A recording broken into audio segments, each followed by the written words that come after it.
खरीप हंगाम तोंडावर आलेला आहे. शेतकऱ्यांना खताची आवश्यकता भासायला लागलेली आहे.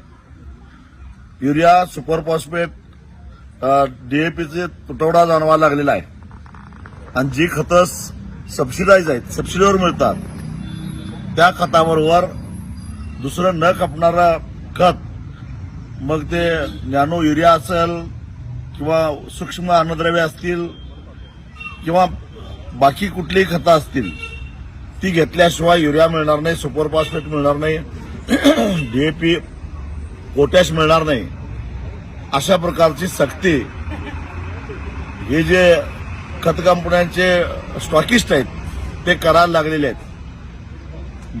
कृषी मंत्री, मुख्यमंत्री फक्त घोषणा करतात, प्रत्यक्षामध्ये तसं घडताना दिसत नाही. त्याचबरोबर अनेक ठिकाणी एमआरपीपेक्षा 5-50 रुपये जास्त पैसे घेऊन युरियाची विक्री व्हायला लागलेली आहे, हेही दिसून आलेलं आहे. माझी सर्व शेतकऱ्यांना कळकळीची विनंती आहे, एमआरपीपेक्षा 1 रुपया सुद्धा कुठल्याही विक्रेत्याला देऊ नका.